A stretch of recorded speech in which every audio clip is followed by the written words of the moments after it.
بسم اللہ الرحمن الرحیم۔ خراسان کا عقاب، اسلام کے نامور جنرل قتیبہ بن مسلم کی داستان جہاد، ایپیسوڈ 29۔ پوری بستی مشعلوں کی روشنی سے جگمگا اٹھی تھی۔ بستی میں ہر طرف دف، تنبورے، عود، سنکھ اور برب بجنے لگے تھے، اور اسی خوشی اور موسیقی میں خینس اور ماروا کی شادی ہو گئی، اور ماروا سردار حریم کی حویلی سے خینس کے گھر میں آ گئی۔ شبرا اور مرجینہ بھی ان کے ساتھ آ گئے تھے۔ دوسرے روز صبح سویرے ہی خینس اور ماروا اٹھ کھڑے ہوئے۔ مرجینہ جب ان دونوں کے سامنے صبح کا کھانا لگا رہی تھی تو شبرا بھی ان کے پاس آ کر کھڑا ہو گیا۔ خینس نے ان کی طرف دیکھتے ہوئے کہا، شبرا، میں اور ماروا آج یہاں سے رخصت ہو جائیں گی۔ ہم دونوں کی منزل ایک ترک قبیلہ ہے جو اس وقت سمرقند کے گرد و نواح میں ہمارا منتظر ہوگا۔ میرے بعد میری ساری جائیداد اور باغات کے تم مالک ہوگے، اور اس کی ساری آمدنی تم اپنے تصرف میں لا سکتے ہو۔ کوئی بھی تم سے جواب طلبی نہیں کرے گا۔ شبرا غمگین ہو گیا کہ تم دونوں ہمیں تنہا چھوڑ کر چلے جاؤ گی۔ خینس نے اس کی ہمت بندھائی، قبیلے میں اگر تمہیں کوئی بھی تکلیف ہو تو تم سردار حریم سے کہو، میں جاتے ہوئے اسے کہہ دوں گا، وہ تمہاری ہر طرح سے مدد کرے گا اور میرے بعد تم دونوں کا خیال بھی رکھے گا۔ کیا تم ماروا کو چھوڑ کر نہیں جا سکتے؟ تمہیں اگر وہاں کوئی کام ہے تو اسے ختم کر کے واپس آ جانا۔ نہیں بوڑھے شبرا، ہم دونوں ہمیشہ کے لیے اب وہیں رہیں گے۔ شبرا نے بڑی بے بسی سے ماروا کی طرف دیکھا۔ وہ ہلکا سا مسکرائی اور نرمی سے کہا، یہ ایک مجبوری ہے چچا، ہم دونوں میاں بیوی کو ہر حالت میں وہاں جانا چاہیے۔ کوئی بڑی بےتابی سے وہاں ہمارا انتظار کر رہا ہوگا، اس لیے ہم چاہتے ہیں کہ ہم بہت جلد وہاں پہنچ جائیں۔ خینس کھڑا ہو گیا، چلو میں ایک بار تمہیں اپنی زمین اور باغات دکھا دوں تاکہ میرے بعد تم اچھی طرح ان کی دیکھ بھال کر سکو۔ شبرا اداس اور افسردہ سا اپنی جگہ پر بیٹھا رہا۔ خینس نے اس کا بازو پکڑ کر کھینچا۔ شبرا کھڑا ہو گیا اور خینس اس کا ہاتھ پکڑ کر باہر لے گیا۔ شبرا کو اپنی زمین اور باغات دکھا کر خینس واپس آیا اور گھوڑوں پر زینے کسنے کے بعد اس نے بروسا کے گھوڑے پر ماروا کو بٹھایا اور خود وہ اپنے گھوڑے کی باگیں تھام کر اپنے گھر سے نکلا۔ شبرا اور مرجینہ دونوں نے انہیں بھیگی پلکوں کے ساتھ خدا حافظ کہا۔ خینس نے گلی میں کھڑے ہو کر سردار حریم کی حویلی کے دروازے پر دستک دی۔ تھوڑی دیر بعد خرما نے دروازہ کھولا اور احتجاج کیا، تم دونوں اجنبیوں کی طرح باہر کیوں رک گئے؟ اندر آ جاؤ نا۔ اپنے گھوڑے کے منہ پر ہاتھ پھیرتے ہوئے خینس نے کہا، ہم دونوں جلدی میں ہیں، اندر آ کر ہمارا وقت بہت ضائع ہوگا، تم سردار کو یہیں بھیجو۔ خرما نے پریشانی سے پوچھا، کیا تم میاں بیوی کہیں جا رہے ہو؟ ہاں۔ کہاں اور کیوں؟ تم وقت ضائع کر رہی ہو خرما، جلدی کرو اور سردار کو لے آؤ۔ خرما اندر چلی گئی۔ تھوڑی ہی دیر بعد سردار حریم آیا اور اس کے پیچھے پیچھے خرما بھی تھی۔ سردار حریم نے شکوے کے انداز میں کہا، تم دونوں باہر کیوں کھڑے ہو؟ خینس نے سر جھکا کر کہا، ہم دونوں یہاں سے جا رہے ہیں سردار۔ حریم چونک پڑا، کہاں جا رہے ہو تم؟ ترک قبیلے کے سردار ارتبون کے پاس۔ حریم نے فیصلہ کن انداز میں کہا، تم کہیں نہیں جا سکتے، اب تم بستی میں ہی رہو گے۔ یہ ایک مجبوری ہے سردار، خینس نے کہا۔ کوئی مجبوری نہیں، میں تمہیں جانے نہیں دوں گا، چلو اندر آ جاؤ، دونوں اندر بیٹھو۔ اگر تم پسند کرو تو میں قبیلے کی سرداری سے دستبردار ہو جاتا ہوں اور تمہیں بنی تمیم کا سردار بنا دیتا ہوں۔ بولو، اب بھی تم جانا پسند کرو گے؟ ہاں سردار، میں ضرور جاؤں گا، بنی تمیم کے سردار تم ہی رہو گے۔ پھر تم کیوں جاتے ہو؟ کیا تمہیں یہاں کوئی تکلیف ہے؟ اس کی کئی وجہیں ہیں، میں بھی تو سنوں گا۔ سردار، اول تو میرا گھر جہاں کبھی میری ماں، خالہ، بھائی اور بھاوج رہا کرتے تھے وہ خالی پڑا ہے۔ میں جب اس گھر میں داخل ہوتا ہوں تو اپنے آپ کو بے بس اور مجبور محسوس کرتا ہوں، اور یوں لگتا ہے جیسے اس دنیا میں میرا کوئی بھی نہیں۔ اس تکلیف دہ حالات میں میں یہاں پر سکون کی زندگی بسر نہیں کر سکتا۔ ماروا رونے لگی تھی۔ خینس کہتا رہا، ثانیتاً بستی میں ایسے لوگ بھی ہیں جنہوں نے وکی کی طرفداری کا اعلان کیا تھا، گو وہ اب تمہارے ہم خیال ہو چکے ہیں، لیکن اس کے باوجود بھی وہ کبھی وکی کا ساتھ دے چکے تھے۔ اپنا گھر خالی دیکھ کر خود بخود میری ان کے خلاف نفرت بڑھتی جائے گی۔ اور میں ڈرتا ہوں کہیں ایسا نہ ہو کہ میں ان سے انتقام لینے کی خاطر اٹھ کھڑا ہوں گا۔ اس طرح قبیلے میں بدمزگی پیدا ہو جائے گی اور ایسے حالات میں پسند نہیں کرتا۔ ثانیتاً میں ترک سردار ارتبون سے وعدہ کر چکا ہوں کہ تمہارے قبیلے میں ضرور آؤں گا۔ اب تم ہی بتاؤ سردار، کیا ایک مسلمان وعدہ کر کے اس سے پھر سکتا ہے؟ سردار حریم کا سر جھک گیا۔ تو تم ضرور جانا چاہتے ہو؟ ہاں سردار۔ خرما بھاگتی ہوئی باہر چلی گئی اور آن کی آن میں بستی کو خبر ہو گئی کہ خینس اور ماروا ہمیشہ کے لیے قبیلے سے رخصت ہو رہے ہیں۔ سردار حریم باہر نکلا اور خینس کے گھوڑے کی باگ پکڑتے ہوئے بولا، گھوڑے پر سوار ہو جاؤ، میں تمہیں بستی سے باہر چھوڑنے جاؤں گا۔ خینس نے گھوڑے کی باگ واپس لینا چاہی۔ یہ کیسے ہو سکتا ہے سردار؟ حریم کی آواز ڈوبتی جا رہی تھی۔ یہی میری خواہش ہے بیٹے، ضد نہ کرو۔ خینس حریم کی حالت دیکھ کر گھوڑے پر سوار ہو گیا۔ اب خینس گھوڑے پر سوار آگے آگے تھا۔ اس کے گھوڑے کی باگ سردار حریم نے پکڑ رکھی تھی اور ان کے پیچھے ماروا گھوڑے پر سوار تھی۔ بستی کی عورتیں رو رو کر خینس اور ماروا کی رخصتی پر المیہ گیت گانے لگی تھیں۔ عورتوں اور لڑکیوں کی ہچکیاں صاف سنی جا سکتی تھیں۔ ابیتا بالابواب عداء کانما، تو دشمن کی اس طرح تاک لگاتا ہے جیسے اسادی بہکا سرم بمن الوحشی ترما، وحشی جانوروں کی جو چراگاہ کے شوقین ہوں۔ وما لنا بکاء ولکن کیہیجنا، ہم رونے کے عادی ہیں۔ علی ذکر طیب الخلائق والذکر، مگر اس کے اخلاق نے مجھے رونے پر مجبور کر دیا ہے۔ وحدیث ذو ہوا مما، تیری باتیں بڑی نمرے دار ہوتی ہیں۔ یشتہی السامعون یؤذنا وزنا، کہ سننے والے کو بھائیں اور اچھی لگیں۔ جب بستی کے دروازے کے پاس آئے تو ایک لڑکی نے بڑی پرسوز بلکہ روتی اور بین کرتی آواز میں یہ شعر پڑھے، یا لیتا خسی مجاورو کا، کاش تیری جھونپڑی کے پاس میری جھونپڑی ہوتی۔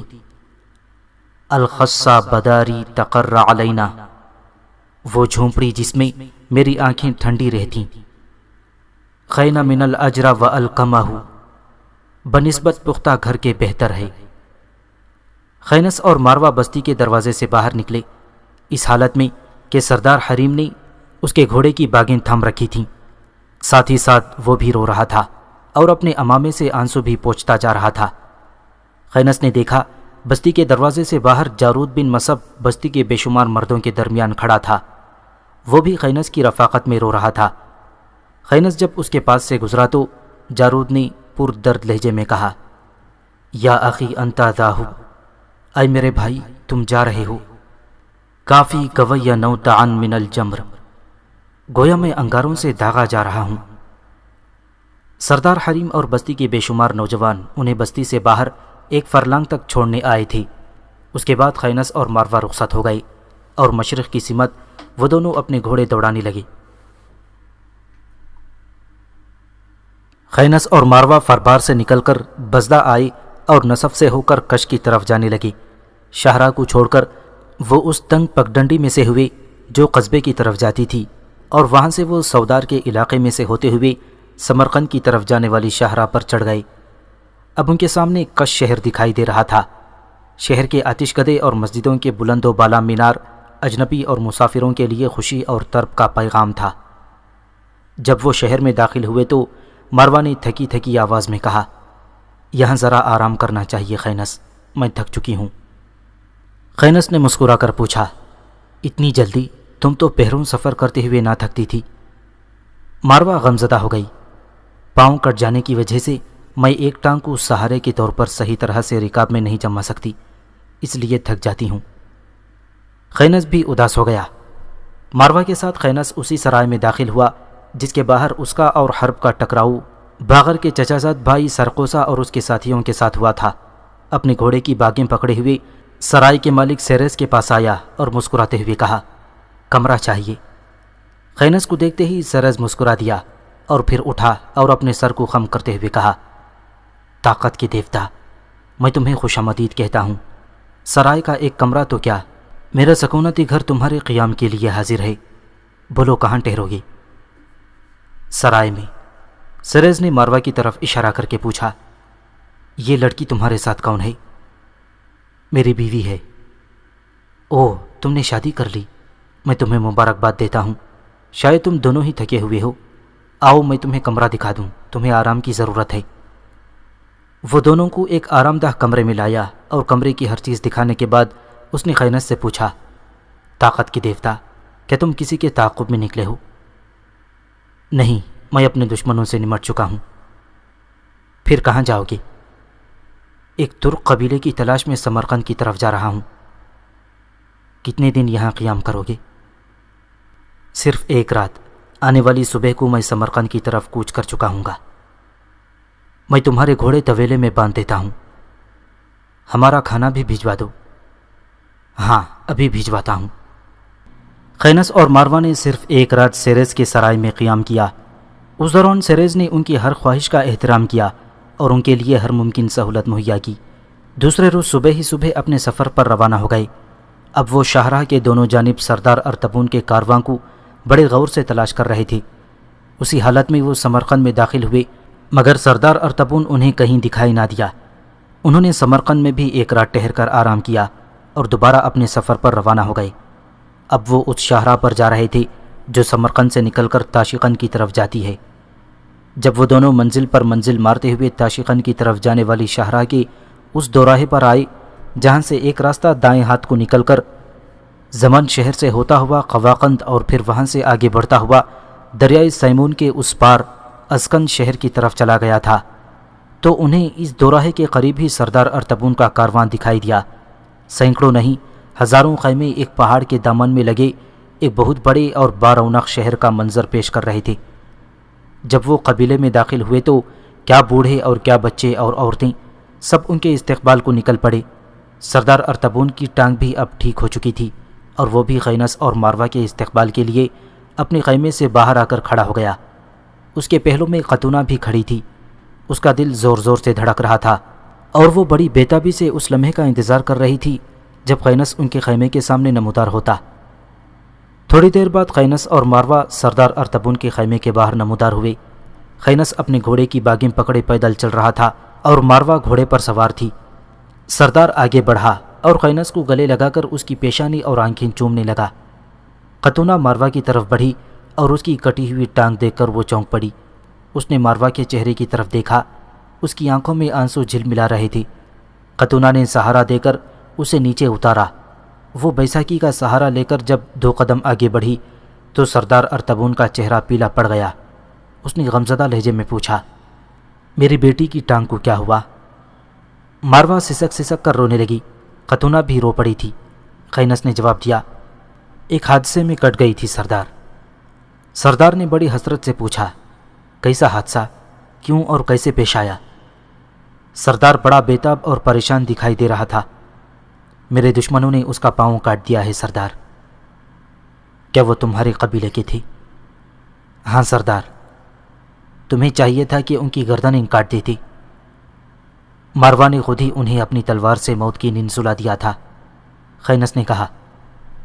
بوڑھے ارطبون نے ماروا کو لپٹا کر اس کے سر پر ہاتھ پھیرتے ہوئے کہا، ہماری بیٹی بہت بہادر اور شجاع ہے۔ ماروا سردار کی چھاتی سے لگی سسکیاں لے کر رو رہی تھی اور سردار اسے پچکار کر چپ کرانے کی کوشش کر رہا تھا۔ قطونہ بھی ماروا کے پیچھے کھڑی رو رہی تھی اور اپنے دونوں ہاتھ ماروا کی پشت پر پھیرتے ہوئے اسے پیار بھی کرتی جا رہی تھی۔ ماروا کو اپنے ساتھ لپٹائے ہوئے سردار ارطبون اپنے خیمے میں داخل ہوا۔ خینس اور قطونہ بھی اس کے پیچھے پیچھے خیمے میں آ گئے اور سبھی ان بے ڈول اور بھدی بھدی کرسیوں پر بیٹھ گئے جو خیمے کے اس کمرے میں پڑی رہتی تھیں۔ قطونہ نے ماروا کو اپنے پاس بٹھا لیا تھا اور وہ اسے چپ کرانے میں کامیاب ہو چکی تھیں۔ قطونہ ایک بار اٹھی اور اپنے کمرے میں جا کر وہ انگور کے کئی خوشے اٹھا لائی۔ باریک ململ کے ایک کپڑے کی مدد سے اس نے شیشے کی سراہی بھر کر انگور کا رس نکالا اور اپنے ہاتھ سے خینس اور ماروا کو پلانے لگی۔ جب وہ سراہی پکڑے ان دونوں کو رس پلا رہی تھی تو سردار ارطبون خینس کی طرف دیکھتے ہوئے بولا، کیا اب تم قطونہ سے شادی کے لیے تیار ہو؟ خینس کے بجائے ماروا نے جواب دیا، بالکل تیار ہے سردار۔ قطونہ نے سراہی زمین پر رکھ کر بھاگنا چاہا مگر ماروا نے اسے پکڑ کر کھینچ لیا اور اسے وہیں کھڑے رہنے پر مجبور کر دیا۔ ارطبون نے پھر پوچھا، کب تک؟ جواب پھر ماروا نے دیا، آج ہی سردار۔ خاتونہ کھڑی کانپ رہی تھی، اس کی ٹانگیں لرز رہی تھیں اور چہرے پر شرم و حیا کا گہرا رنگ تھا، اور ارطبون کی نظریں بچا کر وہ بڑی منت کے انداز میں ماروا کی طرف دیکھ رہی تھیں، مگر ماروا نے نہ تو اس کی طرف دیکھا اور نہ ہی اس کا پکڑا ہوا بازو چھوڑا۔ سردار ارطبون اب ماروا سے مخاطب ہوا، کیا تمہاری شادی خینس کے ساتھ ہو چکی ہے بیٹی؟ ماروا نے گردن جھکا لی، ہاں سردار، میری اور خینس کی شادی ہو چکی ہے، اب یہ میرے شوہر ہیں اور میں ان کی بیوی ہوں۔ ہماری شادی بنی تمیم کے سردار حریم نے کرائی ہے۔ سردار، اگر میں نے شادی میں پہل کر کے گستاخی کی ہے تو میں معافی مانگتی ہوں۔ ارطبون نے اس کے سر پر ہاتھ رکھ دیا، ایسی کوئی بات نہیں بیٹی، خاتونہ کی نسبت تم خینس کی زیادہ حقدار ہو، اس کے علاوہ آج کے بعد تم مجھے سردار کہہ کر نہیں پکارو گی۔ ماروا کے ہونٹوں پر دل فریب مسکراہٹ پھیل گئی، میں آپ کی ممنون ہوں، اب میرے دل سے یہ احساس جاتا رہے گا کہ خینس کے سوا میرا اس دنیا میں کوئی نہیں، اب آپ اور خاتونہ مجھے باپ اور بہن کی شکل میں مل گئے ہیں۔ ارطبون نے بڑی ہمدردی سے کہا، دل چھوٹا نہ کرو بیٹی، ترکوں کا یہ قبیلہ ہمارا ہی قبیلہ ہے، آج سے قبیلے کی ہر عورت اور مرد تمہارے حکم کی تعمیل کرتے ہوئے فخر محسوس کریں گے۔ ماروا کے چہرے پر ایسے جذبات بکھر گئے تھے گویا اس کے سامنے اچانک خوشیوں اور مسرتوں کے آبشار پھوٹ نکلے ہوں اور اس نے ایک نئی زندگی کا آغاز کیا ہو۔ سردار ارطبون نے خینس کو مخاطب کرتے ہوئے کہا، تم اپنی بستی میں گئے تھے؟ خینس جو ٹکٹکی باندھے کبھی ماروا اور کبھی خاتونہ کو دیکھ رہا تھا چونک پڑا، ہاں گیا تھا سردار۔ سردار وکی نے کوئی اعتراض تو نہیں کیا؟ ہاں کیا تھا۔ تو پھر؟ تو سردار حریم میرے حق میں تھا، جس کی وجہ سے وکی کی نسبت زیادہ لوگ ہمارے ساتھ ہو گئے، جن کی مدد سے میں نے وکی اور ان تمام لوگوں کی گردنیں کٹوا دیں جنہوں نے قتیبہ بن مسلم اور میرے گھر والوں کے قتل میں حصہ لیا تھا۔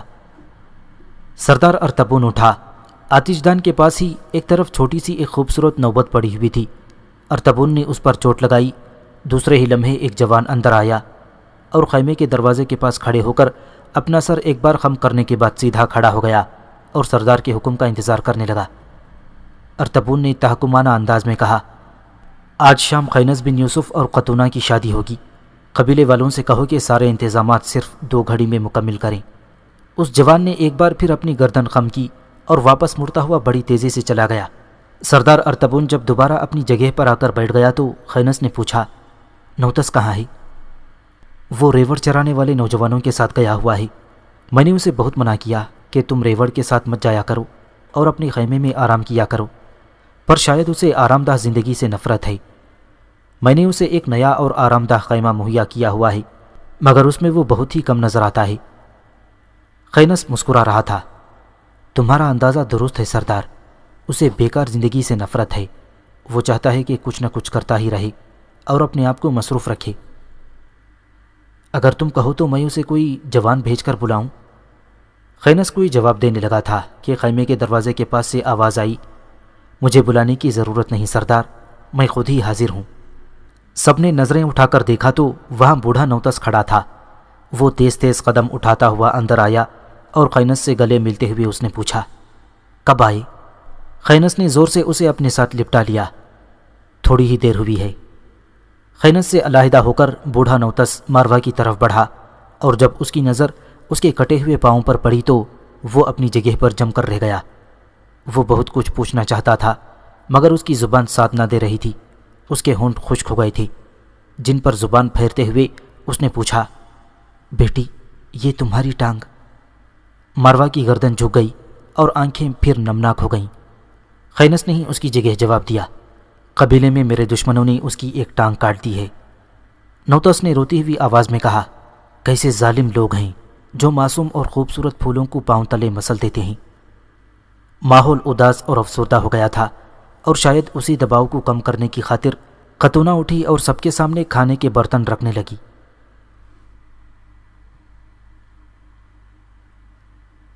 شام کے وقت جب سردار ارطبون کے قبیلے میں روشنی کی گئی تو یوں محسوس ہو رہا تھا جیسے فضا کے اندر ہزاروں جلتے ہوئے الاؤ روشن کر دیے گئے ہوں۔ خینس اور خاتونہ کی شادی تھی نا، پورے قبیلے میں خوشیاں منائی جا رہی تھیں۔ عشاء سے پہلے ہی پہلے خینس اور قطونہ کی شادی ہو گئی۔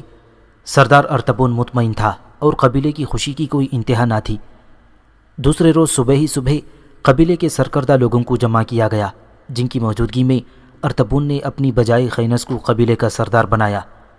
خینس نے بہترا منع کیا، مگر ارطبون نے یہ کہہ کر مطمئن کر دیا کہ قبیلے کو اب مجھ جیسے بوڑھے کے بجائے ایک طاقتور اور جوان سردار کی ضرورت ہے۔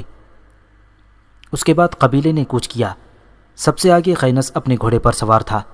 دائیں طرف ماروا اور بائیں جانب قطونہ کے گھوڑے تھے۔ قطونہ کے بائیں جانب سردار ارطبون تھا، اور پھر ان کے دائیں بائیں اور پیچھے بے شمار مسلح جوان تھے، جس کے پیچھے قبیلے کے انگنت ریوڑ تھے، اور ان کے پیچھے عورتیں اور سامان سے لدی ہوئی خچریں، اور آخر میں پھر سینکڑوں مسلح جوان تھے۔ جب وہ تاشقند کے راستے میں آنے والے ایک شہر بناکت سے صرف چند میل دور تھے تو سامنے ایک بہت بڑا کاروان دکھائی دیا جو ایک کھلے میدان میں خیمہ زن تھا۔ جب خینس کا کاروان اس کاروان سے ذرا نزدیک ہوا تو اس کاروان سے چند جوان گھوڑے دوڑاتے ہوئے آئے اور ان کے ہاتھوں میں سرخ جھنڈے تھے۔ جب وہ خینس کے پاس آئے تو ان میں سے ایک جوان نے چلا کر پوچھا، کیا یہ کاروان ترک سردار ارطبون کا ہے؟ خینس اس جوان کا گہری نگاہ سے جائزہ لیتا ہوا بولا، تمہارا اندازہ درست ہے، کیا چاہتے ہو تم؟ ہم انتقام چاہتے ہیں۔ کیسا انتقام؟ پچھلی بار جب اس کا اور ہمارا قبیلہ لڑنے کے لیے آمنے سامنے آئے تھے تو اس کے قبیلے میں ایک اجنبی آ گیا تھا جس نے ہمارے 4 آدمی قتل کر دیے تھے، اور اس کی وجہ سے لڑائی ٹل گئی تھی۔ خینس نے اپنا چہرہ رومال سے ڈھانپ رکھا تھا، جس کی وجہ سے وہ اسے پہچان نہ سکے تھے۔ اپنی آہنی زنجیر ہاتھ میں لیتے ہوئے خینس نے کہا، اگر وہ جوان پھر نمودار ہوا تو؟ اس بار ہم نے اس کا بندوبست کر رکھا ہے۔ کیا بندوبست کیا ہے تم لوگوں نے؟ ہمیں بزم جان شہر سے ایک صفدی پہلوان کو اپنے کارواں میں شامل کر لیا ہے، اور وہ ایسا پہلوان ہے جو اس اجنبی کو ختم کر دے گا۔ اگر اس اجنبی نے تمہارے پہلوان کو ختم کر دیا تو پھر؟ یہ ناممکن ہے۔ تمہارے سردار کا نام کیا ہے؟ خینس نے پوچھا۔ اس کا نام تھیریس ہے۔ وہ بوڑھا ہے یا جوان؟ وہ جوان اور طاقتور ہے۔ ہمارا پہلا سردار جو اس سردار کا باپ تھا وہ مر چکا ہے۔ اسے کہنا لڑائی سے باز رہے، لڑنے میں کوئی فائدہ نہیں۔ خینس نے کہا، اس بار لڑائی نہیں ٹل سکتی۔ پہلے لڑائی کی ایک وجہ تھی، جبکہ اب 2 ہو گئی ہیں۔ دوسری کیا ہے؟ ہمیں دکھ ہے کہ ارطبون کا قبیلہ مسلمان ہو چکا ہے۔ تو تم بھی مسلمان ہو جاؤ، ورنہ یاد رکھو اگر خراسان کے نئے گورنر کو یہ خبر ہو گئی کہ تم مسلمانوں کے خلاف ہو تو وہ تمہارے خلاف لشکر کشی کرے گا اور تمہارے ساری قبیلے کو تہس نہس کر کے رکھ دے گا۔ یہ ہم بعد میں سوچیں گے کہ ہمیں مسلمان ہونا چاہیے یا نہیں، پہلے یہ بتاؤ کہ سردار ارطبون کون ہے؟ خینس نے زنجیر کھول لی اور اپنا گھوڑا اس جوان کے قریب لے گیا۔ میں ہی اس قبیلے کا سردار ہوں۔ سردار ارطبون نے اپنی جگہ مجھے ترک قبیلے کا سردار بنا دیا ہے۔ خینس نے نقاب اتار دیا، وہی نوارد جس نے پچھلی بار تمہارے 4 جوان قتل کر دیے تھے۔ تو پھر سنو ترکوں کے سردار، میں اپنے سردار کی طرف سے تمہارے قبیلے کو جنگ کی دعوت دیتا ہوں۔ خینس نے اپنی زنجیر فضا میں لہرائی، اور میں اسے قبول کرتا ہوں۔ وہ سب چلے گئے تو خینس نے زنجیر زین سے باندھی اور اپنی تلوار کھینچ کر اسے فضا میں بلند کرتے ہوئے وہ زور سے چلایا، خیمے نصب کر دیے جائیں، جنگ کی نوبتیں پیٹ دی جائیں، اور جنگی نغمے بکھیرنے والے شنک پھونک دیے جائیں۔ ترک مشینی انداز میں کام کرنے لگے تھے۔ وقت ضائع کیے بغیر انہوں نے خیموں کا شہر آباد کر دیا۔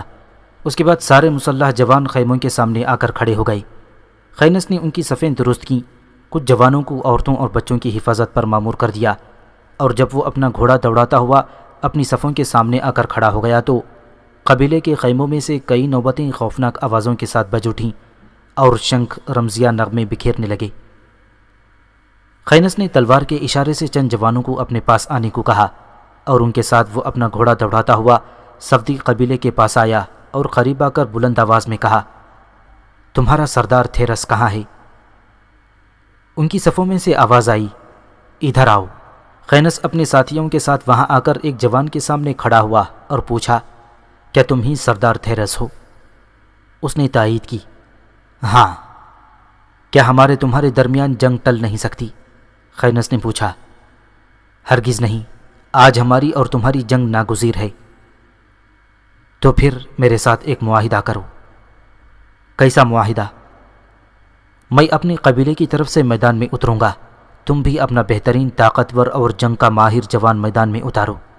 اگر وہ مجھے ہرا گیا تو ہم تمہارے مذہب میں آ کر آتش پرست ہو جائیں گے، اور اگر میں اس سے جیت گیا تو تم سب اسلام قبول کر لو گے۔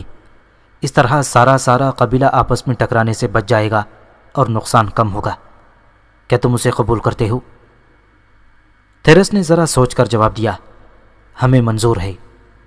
خینس نے اپنا گھوڑا پیچھے ہٹایا اور پھر اسے صفدی لشکر کے صفوں کے ساتھ ساتھ دوڑاتے ہوئے وہ زور زور سے چلانے لگا، سنو، میرا نام خینس بن یوسف ہے۔ میں وہی جوان ہوں جسے خراسان کے غیر مسلم بھیڑیا اور طاقت کا دیوتا کہہ کر پکارتے ہیں۔ میں نہیں چاہتا کہ دونوں قبیلے آپس میں ٹکرا کر ناحق خون بہائیں۔ تمہارے سردار تھیرس نے میرے ساتھ وعدہ کیا ہے کہ میدان میں میرے مقابلے پر تمہارے قبیلے کا سب سے طاقتور اور جنگی فنون میں ماہر جوان اترے گا۔ اگر اس نے مجھے ہرا دیا تو ہمارا قبیلہ آتش پرست ہو جائے گا، اور اگر میں جیت گیا تو تمہارا سارا قبیلہ مسلمان ہو جائے گا۔ کیا تم لوگ اس سے متفق ہو؟ صفدی لشکر سے زور زور کی آوازیں آنے لگیں، ہمیں منظور ہے، ہمیں یہ معاہدہ قبول ہے۔ خینس اپنے ساتھیوں کے ساتھ واپس اپنے لشکر میں آیا اور ارطبون سے کہا، دشمن کے لشکر میں ایک ایسا بیج بو آیا ہوں جو ان کے حق میں مہلک ثابت ہوگا۔ ارطبون نے جستجو سے کہا، کیا کہا تم نے؟ ابھی میدان میں میرے مقابلے میں ایک صفدی جوان اترے گا۔ میں صفدی سردار سے معاہدہ کر کے آیا ہوں کہ اگر میں ہار گیا تو میرا قبیلہ آتش پرست ہو جائے گا، اور اگر میں جیت گیا تو سارے صفدی مسلمان ہو جائیں گے۔ یہ بات میں صفدی لشکر کے ہر سپاہی کے کان میں بھی ڈال آیا ہوں۔ مجھ سے ہارنے کے بعد اگر صفدی اپنے وعدے سے پھر کر ہم پر حملہ آور ہوئے تو ان میں کچھ لوگ ایسے ضرور ہوں گے جو وعدے کی پابندی کرنے پر بضد ہو جائیں گے۔ اس طرح ان کا قبیلہ دو حصوں میں بٹ جائے گا، اور میں صفدیوں کو بکھیر کر بکری کے ریوڑ کی طرح ہانک کر رکھ دوں گا۔ ارطبون مسکرا رہا تھا، تمہارا یہ قدم واقعی ہمارے حق میں فائدہ مند اور صفدیوں کے لیے تباہ کن ہوگا۔ خینس وہاں سے ہٹ کر اپنے لشکر کی صفوں کا جائزہ لینے لگا۔ صفدیوں کی طرف سے بزم جان کا وہی پہلوان میدان میں اترا جس کا ذکر تھوڑی دیر قبل صفدی خینس سے کر کے گئے تھے۔ وہ میدان کے وسط میں آ کر اپنی تلوار فضا میں بلند کر کے تھوڑی دیر کھڑا رہا، پھر اپنا گھوڑا گول چکر میں گھمانے لگا۔ اپنی صفیں درست کرنے کے بعد خینس پھر ارطبون کے پاس آیا۔ ماروا اور قتونہ بھی وہیں کھڑی تھیں۔ خینس نے ارطبون سے کہا، سردار، میں میدان میں جاتا ہوں، میرے لیے دعا کرنا۔ ارطبون نے اعتراض کیا، اب تم قبیلے کے سردار ہو، مجھے تم سردار کہہ کر کیوں مخاطب کرتے ہو؟ خینس مسکرا دیا، بے شک میں قبیلے کا سردار ہوں، مگر میری نگاہوں میں پھر بھی اصل سردار آپ ہی ہیں، اس لیے آپ کو میں اسی طرح مخاطب کروں گا۔ ارطبون خینس کے پاس آیا اور اس کا شانہ تھپ تھپا کر اسے رخصت کیا۔ اس سے رخصت ہو کر خینس ماروا اور قتونہ کے پاس آیا۔ تینوں میں سے کوئی بھی نہ بولا اور آنکھوں ہی آنکھوں میں سب کچھ کہہ گئے۔ ان دونوں نے بھی دعائیں دیتے ہوئے خینس کو رخصت کیا۔ خینس اپنا گھوڑا دوڑاتا ہوا میدان میں آیا اور اس صفدی جوان کے پاس آ کر رک گیا۔ اس نے بھی گول چکر میں گھوڑا دوڑانا بند کر دیا اور خینس کے پاس آیا اور اپنی تلوار ہلاتے ہوئے پوچھا، تمہارا نام کیا ہے اور کون ہو تم؟ خینس بھی اپنی زنجیر اور ڈھال سنبھال چکا تھا۔ میرا نام خینس بن یوسف ہے اور میں عرب ہوں۔ اس کے بعد خینس جب تھوڑی دیر خاموش رہا تو اس صفدی نے پوچھا، تم نے میرا نام نہیں پوچھا؟ خینس نے لاپرواہی سے جواب دیا، اس کی کوئی ضرورت نہیں۔ صفدی غصے میں سرخ ہو گیا۔ وہ اب خینس کے گرد اپنا گھوڑا آہستہ آہستہ دوڑانے لگا تھا، شاید وہ حملہ کرنے کو پر تول رہا تھا۔ خینس بھی تیار کھڑا تھا اور اس کی زنجیر صفدی کے استقبال کو اس کے ہاتھ میں تھی۔ دفتن ہی صفدی بے وقوف ریچھ کی طرح خینس پر حملہ آور ہوا اور تلوار خینس کے سر پر لہرا کر پھر اسے چکما دے کر اسے خینس کے بائیں پہلو پر گرانا چاہا، لیکن وہ حیران ہو گیا۔ خینس بڑی پھرتی سے اس کے وار کو روک چکا تھا۔ پھر اس نے اپنا گھوڑا پیچھے ہٹا کر اس کی باگیں کھینچیں۔ گھوڑا اپنے دونوں اگلے پاؤں اٹھا کر ہنہنایا۔ اسی لمحے خینس نے ایڑ لگائی، گھوڑے نے ایک جست لگائی اور پھر حملہ آور ہوا۔ زنجیر گھما کر خینس نے وار کیا تھا۔ صفدی اپنا آپ تو بچا گیا تھا مگر اپنے گھوڑے کو محفوظ نہ کر سکا۔ بھاری بھرکم زنجیر کا سنسناتا ہوا وار گھوڑے کی پیٹھ پر پڑا۔ صفدی کا گھوڑا ہنہنایا اور بل کھاتا ہوا زمین پر گر گیا، لیکن وہ جلد ہی اٹھ کر مقابلے کو تیار ہو گیا تھا۔ اس کا گھوڑا بیکار ہو چکا تھا۔ ترک زور زور سے خوشی کے نعرے لگا رہے تھے۔ ان میں ماروا، قطونہ، ارتبون اور نوتس کی آوازیں نمایاں تھیں۔ خینس بھی اپنے گھوڑے سے اتر پڑا اور زنجیر کو پتھریلی زمین پر گھسیٹتا ہوا وہ صفدی کے پاس آیا اور بڑی نرمی سے کہا، تم میرے وار کی سختی اور میری طاقت کا اندازہ لگا چکے ہو۔ اب بھی وقت ہے، اگر تم اپنی شکست تسلیم کر لو تو میں تمہاری جان بخش دوں گا۔ بصورت دیگر اس پتھریلی سرزمین پر تمہاری لاش پڑی ہوگی اور کوئی اس پر بین کرنے اور رونے والا نہ ہوگا۔ صفدی نے دانت پیس کر کہا، تم بکتے ہو، ایسی منحوس بات چیت مجھے خوفزدہ نہیں کر سکتی۔ صفدی پھر خینس پر اندھا دھن حملے کرنے لگا تھا، مگر وہ خینس کو کوئی غزن نہ پہنچا سکا۔ تھوڑی دیر تک خینس اس کے حملے روک کر اسے زور آزمائی کرنے کا موقع دیتا رہا۔ پھر اس نے زنجیر اٹھائی اور حملہ آور ہوا۔ زنجیر کے پہلے وار میں صفدی کی ڈھال پھٹ گئی تھی۔ دوسرا وار اس کے سر پر پڑا اور اس کا لوہے کا بھاری خود اس کے سر میں اس طرح گھس گیا جس طرح کوئی آہنی برتن موم کے ڈھیر میں دبا دیا جائے۔ صفدی تڑپ تڑپ کر ختم ہو گیا۔ صفدی سردار تھیرس نے جب یہ عالم دیکھا تو اس نے معاہدے کا احترام کیے بغیر ترکوں پر عام حملے کا حکم دے دیا۔ ترک لشکر پہلے ہی تیار تھے۔ پہاڑوں کے درمیان اس پتھریلے میدان میں دونوں لشکر ٹکرائے اور بڑے بڑے پتھر انسانی خون سے رنگین ہونے لگے۔ عین اس وقت جب کہ جنگ زوروں پر تھی، صفدی قبیلے کے کچھ لوگ آپس میں لڑنے لگے تھے اور پھر دیکھتے ہی دیکھتے آپس میں لڑنے والوں کی تعداد بڑھتی گئی۔ جہاں خینس لڑ رہا تھا وہاں بھی کچھ صفدی جوانوں نے اپنے صفدی بھائیوں پر حملہ کر دیا تھا۔ خینس نے چلا کر ان سے پوچھا، تم کون لوگ ہو؟ ان میں سے ایک جوان نے جواب دیا، ہم تمہارے ساتھ کیے ہوئے معاہدے پر پابند ہیں۔ تم واقعی طاقت کے دیوتا ہو، تمہیں شکست نہیں دی جا سکتی۔ معاہدے کے مطابق ہم لوگ مسلمان ہونے کا اعلان کرتے ہیں۔ خینس نے پھر اونچی آواز میں انہیں مخاطب کیا، تم سب لوگ لڑتے لڑتے پیچھے ہٹو اور میرے لشکر میں شامل ہو جاؤ۔ میں تم سب کو خوش آمدید کہتا ہوں۔ دیکھتے ہی دیکھتے بے شمار لوگ ترک قبیلے سے آ ملے اور جو معاہدے سے پھرے تھے وہ قتل ہو گئے اور تھوڑی دیر بعد جنگ ختم ہو گئی۔ سردار تھیرس اپنے ایک صفدی بھائی کے ہاتھوں ہی قتل ہو گیا۔ جنگ کے میدان میں کھڑے کھڑے ہی خینس نے صفدی جوانوں سے کہا کہ وہ اپنے سارے خیمے اکھاڑ کر ترک قبیلے میں آ جائیں اور اپنی عورتوں اور بچوں کو بھی لے آئیں۔ صفدی خوش تھے اور بھاگتے ہوئے اپنے خیموں کی طرف چلے گئے۔ خینس اپنے خیموں میں لشکر کے ساتھ واپس آیا اور اس کے خیمے کے باہر ارتبون، ماروا اور قطونہ اس کے استقبال کو کھڑے تھے۔ خینس نے ارتبون کو جنگ میں حصہ لیتے ہوئے روک دیا تھا۔ وہ جب ارتبون کے پاس آ کر گھوڑے سے اترا تو ارتبون آگے بڑھا اور خینس کو اپنے گلے سے لگا لیا۔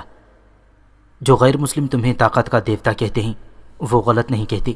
یقیناً تم ایک چٹان ہو جسے اس کی جگہ سے ہلایا نہیں جا سکتا۔ آج میں تمہارے طریقہ جنگ سے بے حد خوش ہوا ہوں۔ کاش تم کسی جرار لشکر کے جرنیل ہوتے یا کسی مملکت کی افواج کے سالار اعظم۔ میں تمہیں فتح کی اس خوشی پر مبارکباد دیتا ہوں۔ ماروا اور قطونہ دونوں مسکرا رہی تھیں۔ باری باری ان دونوں نے فتح کی مبارکباد دی۔ وہ شاید اپنی دونوں بیویوں کے ساتھ کوئی گفتگو کرتا کہ اتنے میں ترک عورتیں دف، پیتل کے تھال اور قسم قسم کے گھریلو ساز بجاتی ہوئی آئیں اور خینس، ارتبون، ماروا اور قطونہ کے گرد گول دائرہ بنا کر اپنی سریلی اور شیریں آواز میں گانے لگیں، سردار خینس کو ہمارا سلام، طاقت کے دیوتا کو ہمارا سلام۔ اے عرب نوجوان، تو اجنبی بن کر اس کاروان میں داخل ہوا اور قبیلے کی حسین ترین لڑکی جو ایک فاتح سردار کی بیٹی ہے اس پر قبضہ کر لیا۔ اے دو حسیناؤں کا دل جیتنے والے جوان، تمہیں تمہاری فتح مبارک ہو۔ ہم خوش ہیں کہ قبیلے کی عورتیں اب تمہاری حفاظت میں بدخشان سے اسیب جان تک سفر کیا کریں گی۔ تمہاری موجودگی میں ہمارے راستے محفوظ ہوں گے اور دشمن ہم سے ٹکراتے ہوئے ہچکچائیں گے۔ تو میدان جنگ میں جب اپنی زنجیر ہلاتا ہے تو وقت رک جاتا ہے اور فضا تیرے حملوں کی خوبصورتی پر مسکرا دیتی ہے۔ اے ہمارے سردار، اے ہمارے شاہین، تو ہمیشہ زندہ رہے۔ صفدی اپنے سارے سامان اور ریوڑ کے ساتھ آ رہے تھے، لہٰذا عورتیں خاموش ہو گئیں۔ صفدی جب ترک قبیلے کے پاس آئے تو ان کا بڑی گرمجوشی کے ساتھ استقبال کیا گیا۔ خینس نے خود آگے بڑھ کر انہیں بتایا کہ پڑاؤ کرتے وقت ان کے خیمے کہاں کہاں پر ہوں گے اور ریوڑ کدھر باندھے جائیں گے۔ دونوں قبیلوں کے مل جانے پر اب خینس کسی بھی لڑائی کے موقع پر 15,000 جوان میدان میں لا سکتا تھا۔ اس کے بعد ترکوں اور صفدیوں پر مشتمل اس عظیم کاروان نے کوچ کیا۔ خینس، ماروا، قتونہ اور ارطبون آگے آگے تھے اور خچروں پر سوار عورتیں دف بجا بجا کر پھر خوشی کے گیت گانے لگی تھیں۔ کارواں ایک روز تاشقند شہر سے باہر دریائے یہون کے کنارے میلوں کے رقبے میں پھیلے ہوئے ایک کھلے میدان میں فروکش ہوا، جس میں گھاس کی بہتات تھی، اور دریائے یہون کی پانی کے علاوہ اس میدان میں میٹھے پانی کے چشمے بھی تھے، جس کے باعث وہاں اتنی گھاس تھی جو کئی روز تک کام دے سکتی تھی۔ میدان کے ایک طرف خیمے نصب ہونا شروع ہو گئے تھے۔ دونوں قبیلوں کے متحد ہو جانے کی وجہ سے جب سارے خیمے نصب ہوئے تو وہ کئی میل دور دور تک پھیل گئے تھے، اور پہاڑوں کے پس منظر میں گھاس کا یہ میدان جس میں رنگ برنگے خیمے نصب کیے گئے تھے کوئی الف لیلوی شہر دکھائی دے رہا تھا۔ جب سارے خیمے نصب ہو گئے تو خینس گھوڑے پر سوار ہوا اور پورے کارواں کا ایک چکر لگایا اور لوگوں کی تکالیف بیان کی۔ جس کسی نے کوئی شکایت پیش کی وہ موقع پر ہی رفع کر دی گئی، اور کاروان میں عام اعلان کیا گیا کہ اگر کوئی شخص کسی بھی سلسلے میں سردار سے ملنا چاہے تو وہ ہر وقت اور ہر جگہ مل سکتا ہے۔ کاروان کے سب مرد اور عورتیں، کیا ترک کیا صفدی، سب اپنے سردار خینس بن یوسف کے حق میں نعرے لگانے لگے اور اس کی تعریف میں گانے لگے تھے۔ دوسرے روز خینس اپنے خیمے میں ماروا، قتونہ اور ارطبون کے ساتھ بیٹھا ہوا تھا۔ ایک ترک جوان نے جو سردار ارطبون کے دور میں بھی حاجب کے فرائض انجام دیا کرتا تھا، خیمے کے دروازے پر آ کر کہا، سردار، خراسان کے گورنر کی طرف سے چند جوان آئے ہیں اور تمہیں ملنا چاہتے ہیں۔ میں نے انہیں خیمے سے باہر بٹھا دیا ہے۔ خینس اٹھ کر باہر آ گیا، اس کے پیچھے پیچھے ارطبون بھی تھا۔ خیمے سے باہر جو سپاہی بیٹھے ہوئے تھے خینس کو دیکھتے ہی وہ کھڑے ہو گئے۔ خینس اور ارطبون جب ان کے پاس آ کر بیٹھ گئے تو ان میں سے ایک جوان نے کہا، اے خوفناک شاہین والے نوجوان، خراسان کے گورنر سعید بن عبدالعزیز نے تمہیں مرو میں طلب کیا ہے۔ خینس نے کندھے پر بیٹھے ہوئے اپنے شاہین کو اپنے بائیں ہاتھ کے انگوٹھے پر بٹھاتے ہوئے پوچھا، کیوں بلایا ہے مجھے؟ ہمیں وجہ کا علم نہیں، تاہم اتنا ضرور کہوں گا کہ وہ تم پر بے حد خوش ہے اور تمہارا نام بڑی عزت و احترام سے لیتا ہے۔ یقیناً وہ تم سے کوئی بہت بڑا کام لینا چاہتا ہوگا یا تمہیں کوئی اہم عہدہ سونپنا چاہتا ہوگا۔ بہرحال ہم تمہیں یقین اور تفصیل سے کچھ نہیں بتا سکتے۔ خینس کھڑا ہو گیا، گورنر کا پیغام لے کر آنے والے نوجوانوں، میں والی خراسان کا حکم ٹال نہیں سکتا۔ اس نوجوان نے کھڑے ہو کر کہا، ہم تمہارے مشکور ہیں، تم نے ہماری عزت افزائی کی۔ تم بیٹھو، میں تمہارے کھانے پینے، رہائش اور آرام کا بندوبست کر لوں۔ کل صبح ہی صبح میں تمہارے ساتھ مرو کے لیے روانہ ہو جاؤں گا۔ خینس نے حاجب سے ان 6 سپاہیوں کی رہائش اور کھانے کا انتظام کرنے کو کہا اور خود ارطبون کے ساتھ دوبارہ ماروا اور قتونہ کے پاس آ کر بیٹھ گیا۔ ماروا نے کسی قدر پریشانی سے پوچھا، کیوں آئے ہیں سپاہی؟ خراسان کے گورنر نے مجھے مرو میں طلب کیا ہے۔ قتونہ فکر مند ہو گئی، کیوں بلوایا ہے؟ صحیح وجہ کا ابھی کوئی پتہ نہیں، سپاہی تو صرف مجھے لینے آئے ہیں۔ سردار ارطبون نے گہری سوچ سے نکلتے ہوئے کہا، میں یہیں بیٹھے بیٹھے تمہیں بتا سکتا ہوں کہ خراسان کے گورنر نے تمہیں کیوں بلوایا ہے۔ تو پھر بتاؤ سردار۔ وہ تمہیں اپنی افواج کا سپہ سالار مقرر کرے گا۔ کیا مجھے اس عہدے کو قبول کر لینا چاہیے؟ خینس نے کہا، ہرگز نہیں۔ کیوں؟ تم تو میرے حق میں دعا مانگا کرتے تھے کہ کاش تم کسی جرار لشکر کے جرنیل یا کسی مملکت کی افواج کے سپہ سالار ہوتے۔ اب میری خواہش پوری ہو گئی ہے۔ ترک اور صفدیوں کے مل جانے کے بعد تم 15,000 مسلح جوانوں کے سردار اور سپہ سالار ہو۔ کیا یہ کم ہے؟ میں اب تمہیں کہیں نہ جانے دوں گا۔ تمہارے بغیر یہ دونوں قبیلے تنکوں کی طرح بکھر جائیں گے۔ ماروا اور قتونہ نے ایک دوسرے کے ساتھ خسر پھسر شروع کر دی۔ پھر ماروا اپنے اور قتونہ کے جذبات کی ترجمانی کرتے ہوئے بولی، آپ بے شک مرو چلے جائیں کیونکہ گورنر نے آپ کو طلب کیا ہے، پر آپ ایسی کوئی پیشکش قبول نہ کریں جس کی وجہ سے آپ کو یہ کاروان چھوڑ کر کہیں اور رہنا پڑے۔ ارطبون نے مسکرا دیا، دیکھا یہ دونوں بھی میری تائید کرتی ہیں۔ خینس نے ہنس دیا اور قتونہ سے کہا، مجھے تم دونوں کا مشورہ منظور ہے، اب اٹھو اور کھانا لاؤ، بھوک لگی ہے۔ ماروا اور قتونہ دونوں اٹھ کر دوسرے کمرے میں چلی گئیں اور کھانے کا انتظام کرنے لگیں۔ اپنے کاروان سے نکل کر خینس ان 6 سپاہیوں کے ساتھ سمرقند آیا اور کش اور تیرم سے ہوتا ہوا وہ بلخ کے راستے ایک روز دوپہر سے ذرا قبل مرو میں داخل ہو رہا تھا۔ گورنر کے محل میں داخل ہونے کے بعد اسے زیادہ دیر انتظار نہ کرنا پڑا تھا کہ وہ اندر طلب کر لیا گیا۔ ایک کھلے کشادہ اور جنگلی درندوں کی کھالوں کے علاوہ اور بہت سی چیزوں سے آراستہ کمرے میں وہ داخل ہوا۔ اندر خراسان کا گورنر سعید بن عبدالعزیز تنہا بیٹھا ہوا تھا۔ وہ اپنی نشست سے اٹھا اور آگے بڑھ کر خینس سے مصافحہ کیا اور اسے اپنے پہلو میں بٹھا لیا۔ انگور اور انار کے تازہ رس سے خینس کی توازے کرنے کے بعد گورنر خراسان سعید بن عبدالعزیز نے خینس سے پوچھا، جانتے ہو کیوں میں نے تمہیں یہاں طلب کیا ہے؟ خینس نے مسکرا کر کہا، غیب کا علم خدا کے سوا کوئی نہیں رکھتا، پھر بھی تمہارا اندازہ تو کچھ کہتا ہوگا۔ میں تو آپ کا خادم ہوں، لہٰذا مجھ سے کوئی خدمت ہی لی جا سکتی ہے۔ تمہارا اندازہ غلط نہیں ہے، میں تمہیں ایک عہدہ سونپنا چاہتا ہوں۔ کیسا عہدہ امیر؟ خراسان کی فوج کا سپہ سالار۔ خینس نے جب کوئی جواب نہ دیا تو سعید بن عبدالعزیز نے پوچھا، کیا سوچتے ہو خینس؟ سیدی، میں یہ عہدہ سنبھالنے سے قاصر ہوں۔ سعید اپنی جگہ پر اچھل پڑا۔ کیا کہا؟ تم اس عہدے پر خوش نہیں؟ نہیں سردار۔ وجہ؟ کیا تم مجھے ناپسند کرتے ہو؟ ہرگز نہیں سردار۔ پھر تمہیں کیا عذر ہے جو تم اس عظیم عہدے سے انکار کر رہے ہو؟ اگر میں یہ کہوں کہ میری ضرورت آپ کو صرف جنگ میں پیش آئے گی تو کیا آپ اس کی تائید کریں گے؟ بالکل، میں اس کی تائید کروں گا۔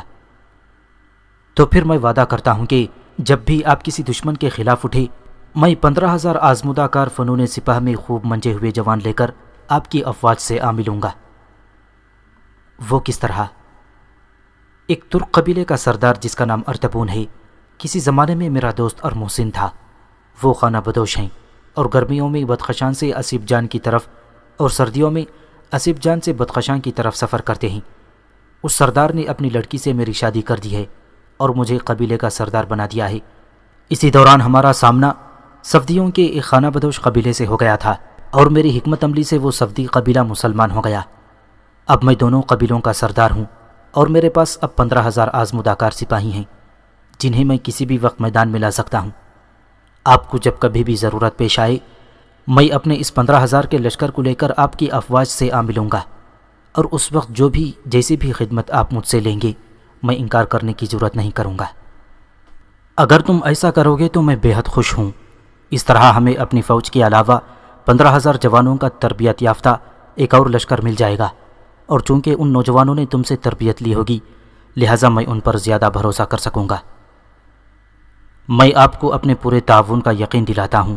جس وقت بھی آپ مجھے بلائیں گے یا آپ کو میری ضرورت پیش آئے گی میں آپ سے ملوں گا۔ خینس نے کہا، مجھے یہ تمہارا فیصلہ منظور ہے، تو اس کا مطلب ہے آپ کا تقاضا ختم ہو گیا۔ ہاں، وہ اب ختم سمجھو۔ اب مجھے یہ بتاؤ تم ان دنوں کہاں رہ رہے ہو؟ میں آج کل اسی ترک اور صفدی قبیلے میں ہوں۔ وہ آج کل کہاں ہے؟ تاشقند شہر سے باہر دونوں قبیلے فروکش ہیں، وہ اس وقت تک وہیں رہیں گے جب تک میں واپس لوٹ کر نہیں جاتا۔ اپنی بستی سے تمہارا کوئی تعلق نہیں رہا؟ نہیں سردار، میں بستی کو ہمیشہ کے لیے خیر بات کہہ چکا ہوں۔ تمہیں کسی معاملے میں میری مدد کی ضرورت ہے؟ نہیں امیر۔ بستی کے سردار کے ساتھ جو تمہارا جھگڑا تھا، اگر وہ بدستور چل رہا ہے تو کہو، میں اس سردار کو ایسی عبرتناک سزا دوں گا کہ وہ تم سے معافی مانگنے پر مجبور ہو جائے گا۔ میں ان سے نمٹ چکا ہوں حضور۔ سردار نے میرے خلاف کئی تلواریں بے نیام کر لی تھیں، اس کے کئی بدماش ساتھی میری تلوار کا نشانہ بن گئے۔ تم کتنے دن یہاں قیام کر سکتے ہو؟ میں کل لوٹ کر جانا چاہتا ہوں۔ سعید بن عبدالعزیز کھڑا ہو گیا، چلو میرے ساتھ، آج تم میرے ہاں مہمان ہوگی۔ دونوں اس کمرے سے نکل کر عمارت کے دوسرے حصے کی طرف چلے گئے۔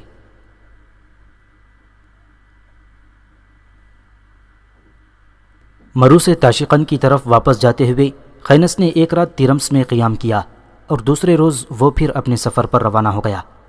راستہ وہی تھا، تیرمس سے کش، وہاں سے سمرقند اور پھر تاشقند۔ تیرمس اور کش کے درمیان پہاڑی سلسلے میں وہ اپنا گھوڑا سرپٹ دوڑاتا جا رہا تھا۔ کہ اسے اپنے سامنے ایک بھگی جاتی ہوئی دکھائی دی جس میں 4 تن و من خچریں جتی ہوئی تھیں۔ بھگی خاصی اونچی اور بڑی تھی اور چاروں طرف سے بند تھی۔ خینس پہچان گیا بھگی والا سماک تھا جس کے بیٹے بروسا کو اس نے بستی کے میدان میں قتل کر دیا تھا۔ خینس کو خطرے کی بو آنے لگی تھی۔ زنجیر کھول کر اس نے اپنے کندھے پر رکھ لی، دوسرے کندھے پر بیٹھے ہوئے شاہین کے سر پر انگلی مارتے ہوئے اسے مستعد کر دیا اور اپنی ڈھال بھی سنبھال لی۔ اس کے دیکھتے ہی دیکھتے سماک نے 4 خچروں کو بھگی سے علیحدہ کر دیا اور خود بھگی کے اگلے حصے میں اندر گھس گیا، حالانکہ پہلے وہ باہر بیٹھ کر خچروں کو ہانک رہا تھا۔ دیکھتے ہی دیکھتے بھگی کے اوپر کا کپڑا جس نے بھگی کو پوری طرح ڈھانپ رکھا تھا ہٹ گیا۔ جو ہی بھگی کے اوپر کا سیاہ کپڑا ہٹا، خینس نے دیکھا بھگی اصل میں لوہے کی مضبوط سلاخوں کا ایک پنجرا تھا جس کے اندر ایک جوان اور صحت مند شیر بند تھا۔ خینس کے کانوں میں سماک کے وہ الفاظ گونج گئے جو اس نے بستی کے میدان میں سردار حریم سے کہے تھے۔ خینس کے مقابلے سے اگر کسی کو محفوظ ہونا ہو تو اس کا مقابلہ کسی خونی اور بھوکے درندے سے ہونا چاہیے۔ خینس نے کچھ سوچا اور گھوڑے سے نیچے کود کر اپنی ڈھال اور زنجیر سنبھال کر کھڑا ہو گیا۔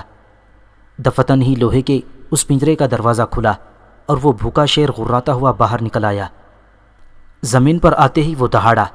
خینس کا گھوڑا اور بھگی کی 4 خچریں بدک کر بھاگ گئیں۔ شیر ایک چٹان پر کھڑا ہو گیا اور غرا کر وہ خینس کی طرف دیکھنے لگا تھا۔ خینس اگر چاہتا تو اس کے پاس وقت تھا اور اپنے شاہین کو شیر پر چھوڑ سکتا تھا، لیکن اس نے ایسا نہیں کیا۔ شاید وہ خود شیر کا مقابلہ کرنے کے لیے تیار ہو گیا تھا، تاہم شاہین اپنے پر پھڑپھڑا رہا تھا اور اس کی آنکھیں پہلے کی نسبت زیادہ سرخ ہو چکی تھیں۔ خینس اپنی زنجیر اور ڈھال سنبھالے ذرا سا جھک کر اس بھوکے درندے کی ہر حرکت کا بغور جائزہ لے رہا تھا۔ ایک لخت ہی شیر نے خینس کے اوپر ایک لمبی جست لگائی۔ خینس تیر کی طرح ایک طرف ہٹ گیا۔ شیر ذرا آگے جا کر گرا۔ خینس نے اس پر زنجیر سے وار کرنا چاہا مگر شیر نے اسے موقع ہی نہ دیا اور وہ فوراً ایک چٹان پر کھڑا ہو گیا۔ اب وہ پھر ہلکے ہلکے چکر لگا کر غرا رہا تھا۔ خینس نے اپنی ڈھال اب دونوں ہاتھوں میں تھام کر اپنے سامنے کر لی تھی۔ شیر نے جب دوسری بار اس پر چھلانگ لگائی تو خینس نے اس کے دونوں پنجوں اور چھاتی کو اپنی ڈھال پر لے لیا اور پوری قوت سے اسے پیچھے دھکا دیا۔ خینس اب کافی مستعد دکھائی دے رہا تھا۔ شیر جو ہی پیچھے گرا، خینس نے ڈھال پھینک دی، دونوں ہاتھوں سے زنجیر گھما کر اس زور سے شیر کی پشت پر ماری کہ اس کی پسلی کی کئی ہڈیاں ٹوٹ گئیں۔ شیر زمین پر ہی گرا اور ذبح ہوتے ہوئے جانور کی طرح پھڑپھڑایا اور اس قدر زور سے دہاڑا کہ فضائیں لرز گئیں۔ شیر شاید اب اٹھنے کے قابل نہ رہا تھا، کیونکہ زنجیر سے مار کھانے کے بعد اس نے اپنے پاؤں جما کر ایک بار اٹھنے کی کوشش کی تھی مگر لڑکھڑا کر رہ گیا تھا۔ خینس نے وقت ضائع نہ کیا، دوبارہ اس نے زنجیر گھمائی اور شیر کے سر پر دے ماری۔ اس کا سر پھٹ گیا اور چہرہ مسخ ہو کر رہ گیا تھا، شاید اس کی آنکھیں بھی ضائع ہو گئی تھیں۔ چند لمحوں تک وہ درندہ سسکتا رہا، پھر ختم ہو گیا۔ خینس نے اس کے پیٹ پر پاؤں کی ایک سخت ٹھوکر لگائی اور اپنی خونالود زنجیر گھسیٹتا ہوا وہ بھگی کی طرف گیا۔ جس پنجرے کے اندر شیر بند تھا اس سے آگے ایک چھوٹا لوہے کا پنجرا اور تھا جس میں سماک چھپ کر بیٹھا ہوا تھا۔ خینس اس سے قریب ہوا اور سختی سے کہا، باہر نکلو اور نیچے آؤ۔ سماک نے کوئی پس و پیش نہ کیا اور اتر کر خینس کے سامنے آ کر کھڑا ہو گیا۔ اس کے چہرے پر کسی قسم کا خوف و ہراس نہ تھا۔ خینس نے پہلے سے بھی زیادہ سختی سے پوچھا، تم نے مجھ پر شیر کیوں چھوڑا؟ سماک نے بڑے اطمینان سے جواب دیا، تم نے جس آسانی سے بروسا کو ختم کر دیا تھا مجھے شک ہو گیا تھا کوئی بھی انسان تمہارا مقابلہ کرنے کی ہمت نہیں کر سکتا۔ بروسا کے سامنے کوئی بھی جوان زیادہ دیر ٹھہرنے کی ہمت نہیں کر سکتا تھا، مگر تم نے اسے یوں چیر کر رکھ دیا کہ جیسے وہ بچہ ہو۔ میں تمہارا مقابلہ کسی ایسی چیز سے کروانا چاہتا تھا جس سے مقابلہ کرتے ہوئے تم زخمی ہو جاؤ یا کم از کم اس کے مقابلے میں تم تکلیف محسوس کرو، مگر میں حیران ہوں کہ تم نے اپنی زنجیر کے 2 ہی وار کر کے شیر کو ہموار کر دیا۔ دوسرا وار اگر تم نہ بھی کرتے تو بھی شیر ختم ہو چکا ہوتا۔ خینس نے زہریلے انداز میں اس کی طرف دیکھا، اور یہ قدم تم نے مجھے ختم کرنے کے لیے اٹھایا تھا؟ ہرگز نہیں، زرتشت کی قسم، میں اب تمہیں دنیا کی ہر شے سے عزیز سمجھتا ہوں۔ میں بہادروں سے محبت کرتا ہوں اور ان سے کینہ نہیں رکھتا۔ اس کا ثبوت کیا ہے؟ خینس نے پوچھا۔ ظاہر ہے میرے پاس کوئی ثبوت نہیں، تاہم تم میرا دل چیر کر دیکھ سکتے ہو، اس پر بھی اب تمہارا ہی نام ہوگا۔ خینس جب کوئی جواب دینے لگا تو اس کے چاروں طرف پہاڑوں کے اوپر سے انگنت مسلح جوان نمودار ہوئے۔ وہ خاموش ہو گیا اور ان کی طرف دیکھنے لگا۔ ان میں تیرمس کے طفیل کی بیوی اور ماروا کی خالہ نتیان بھی تھی۔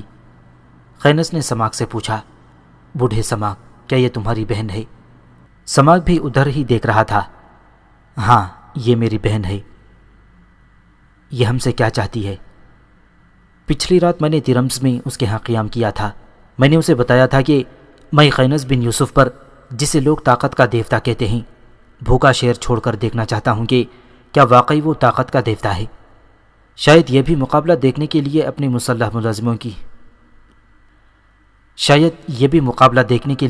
اپنے مسلح ملازموں کے ساتھ آ گئی ہے۔ بوڑھے سماک، تم نادان ہو، یہ مجھ سے انتقام لینے آئی ہے۔ کیسا انتقام؟ کیا اس کی تمہاری کوئی دشمنی ہے؟ ہاں۔ کیسی دشمنی؟ یہ ماروا کی شادی اپنے بیٹے توصیف سے کرنا چاہتی تھی، مگر ماروا مجھ سے محبت کرتی تھی، اس لیے میرے ساتھ چلی گئی تھی۔ اس بات کا تمہاری بہن نتیان کو دکھ ہے۔ بوڑھے سماک نے بے وقوفوں کی طرح قہقہا لگایا۔ تم خود نادان ہو طاقت کے دیوتا۔ نتیان میری بہن ہے اور میری موجودگی میں میری مرضی کے خلاف وہ تم سے انتقام لینا تو دور، تم سے سخت لہجے میں بات بھی نہ کرے گی۔ اتنے میں پہاڑ کے اوپر سے نتیان کی آواز آئی، میں خینس بن یوسف کو حکم دیتی ہوں کہ وہ ہتھیار پھینک دے اور اپنے آپ کو ہمارے حوالے کر دے۔ وہ آج یہاں سے بھاگ نہیں سکتا۔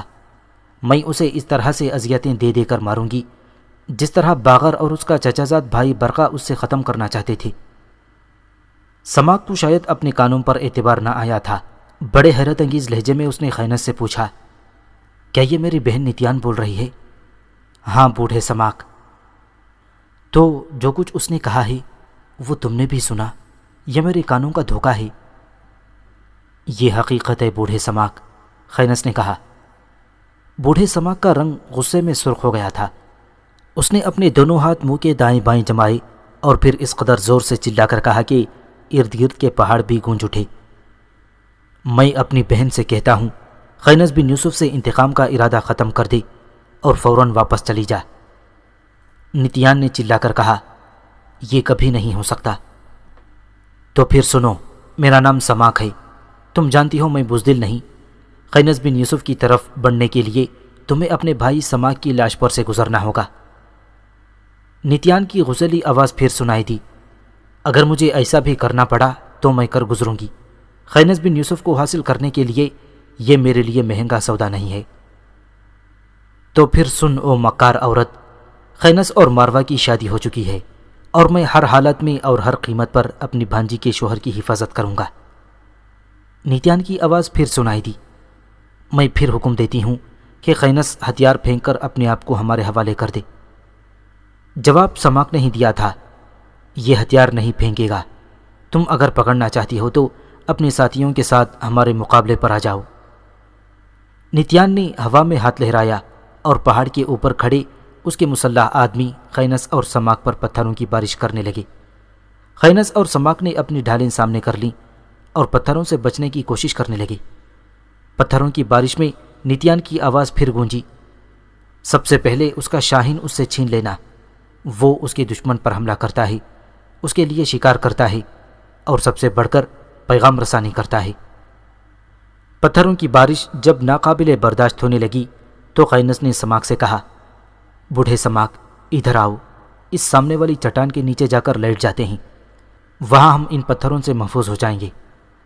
وہ دونوں آ کر اس چٹان کے نیچے لیٹ گئے۔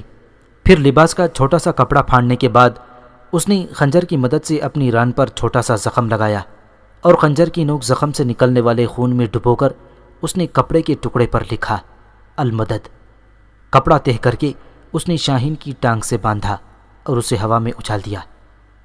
دیکھتے ہی دیکھتے شاہین فضاؤں میں اونچا ہی اونچا چلا جا رہا تھا۔